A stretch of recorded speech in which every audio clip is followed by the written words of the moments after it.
Hello friends, welcome to kitchen art. Friends, આજે આપણે એકવાર શાક ચાખ્યા પછી ખાતા જ રહેશો એવું ભરેલા ભીંડાનું શાક બનાવતા શીખીશું.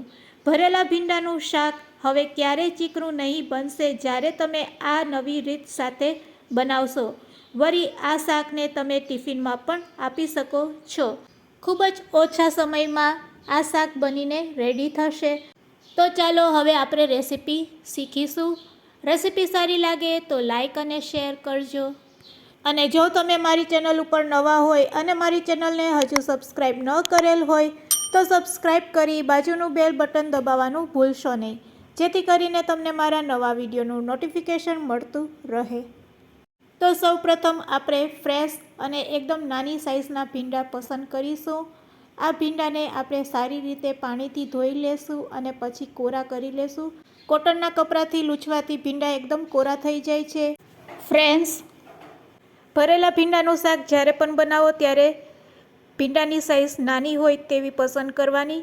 હવે આપણે ચાકુની મદદથી આગળનો ભાગ અને પાછળનો ભાગ દૂર કરી લેશું અને વચ્ચે આ રીતે કટ લગાવી દેશું. તો તમે જોઈ શકો છો આ રીતે આપણે બધા ભીંડાને ચાકુથી કટ લગાડતા જાશું અને ચેક કરતા જાશું. કોઈ સરેલો ભીંડો હોય તો તેને દૂર પણ કરી શકાય છે. આ રીતે આપણે બધા ભીંડાને કટ કરી લેશું. તો બધા ભીંડામાં આપણે આ રીતે વચ્ચે કટ લગાડી દીધી છે અને એકવાર તમારે ચેક પણ કરી લેવાનું કે ભીંડામાં કોઈ ખરાબ ભાગ હોય તો તેને આપણે દૂર પણ કરી શકીએ છીએ. હવે તેના માટે આપણે મસાલો રેડી કરીશું. તો 1 ચમચી જેટલું અહીંયા આપણે આદુ લસણની પેસ્ટ લેશું અને તેમાં 2 ચમચી જેટલું લાલ મરચું પાવડર એડ કરશું. સાથે સાથે ધાણા જીરું પાવડર 1 ચમચી અને અડધી ચમચી હળદર. હવે સ્વાદ અનુસાર તેમાં મીઠું નાખી દેશું. હવે ફક્ત 1 ચમચી જેટલું તેમાં આપણે પાણી નાખશું. 1 ચમચી જેટલું પાણી છે એ ઇનફ થઈ જશે આ મસાલો રેડી કરવા માટે. તો અહીંયા ભીંડામાં ભરવા માટેનો મસાલો રેડી થઈ ગયો છે. રેડી કરેલા આ મસાલાને હવે આપણે ભીંડામાં ભરીશું.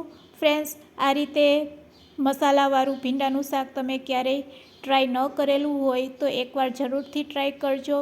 એકદમ સરસ ટેસ્ટી અને થોડુંક સ્પાઇસી પણ આ શાક બને છે અને ખાવામાં ખૂબ જ ટેસ્ટી લાગે છે.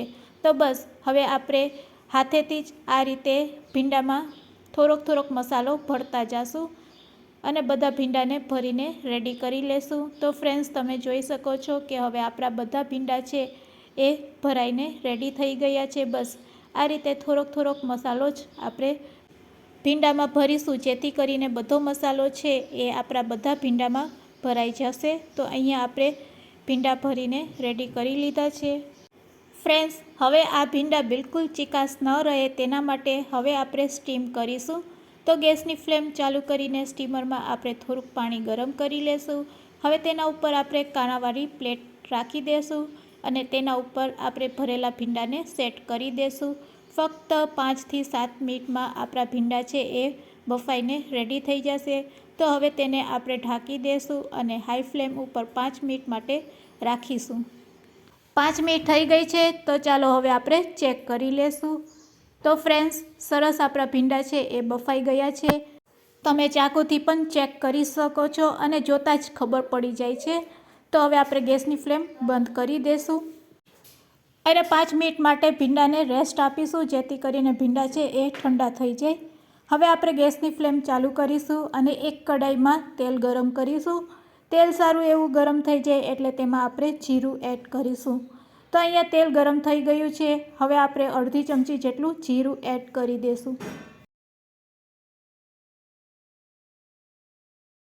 સાથે સાથે તેમાં હિંગ નાખીશું અને હવે તેમાં આપણે બાફેલા ભીંડા છે તે એડ કરી દઈશું.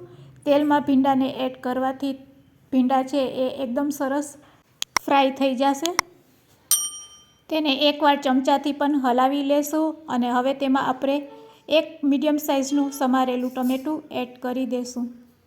સાથે સાથે 1 ચમચી કાશ્મીરી લાલ મરચું પાવડરની પેસ્ટ બનાવીને એડ કરી દઈશું અને હવે તેને સારી રીતે એકવાર મિક્સ કરી લેશું અને પછી સ્વાદ અનુસાર ઉપરથી મીઠું નાખી દઈશું અને ફરીથી તેને એકવાર હલાવી લેશું. આ રીતે સારી રીતે હલાવ્યા પછી લો ફ્લેમ ઉપર તેને થોડીક વાર માટે પાકવા દેશું. ફક્ત 1 મિનિટમાં જ આપણું ભીંડાનું શાક બનીને રેડી થઈ જશે. તો હવે તમે જોઈ શકો છો કે શાકમાંથી તેલ છૂટું પડવા લાગ્યું છે, એટલે આપણું શાક બનીને રેડી છે. તો હવે આપણે ગેસની ફ્લેમ બંધ કરી દેશું. રેડી કરેલા આ શાકને હવે આપણે સર્વિંગ પ્લેટમાં લઈ લેશું. ફ્રેન્ડ્સ, આ રીતે શાક ઝડપથી પણ બની જાય છે. આ રીતે બનાવેલા શાકને તમે ટિફિનમાં પણ આપી શકો છો. મસાલા ભરેલું ભીંડાનું આ શાક રોટલી, પરાઠા સાથે ખાવાની ખૂબ જ મજા પડી જાય છે. દાળ ભાત સાથે પણ આ શાક ખૂબ જ ટેસ્ટી લાગે છે. તો ફ્રેન્ડ્સ, આજની આ રેસીપી કેવી લાગી તે મને કમેન્ટ્સમાં જરૂરથી કહેજો. અને રેસીપી સારી લાગી હોય તો શેર કરવાનું ભૂલશો નહીં. Thanks for watching. ફરી મળીશું એક નવી રેસીપી સાથે.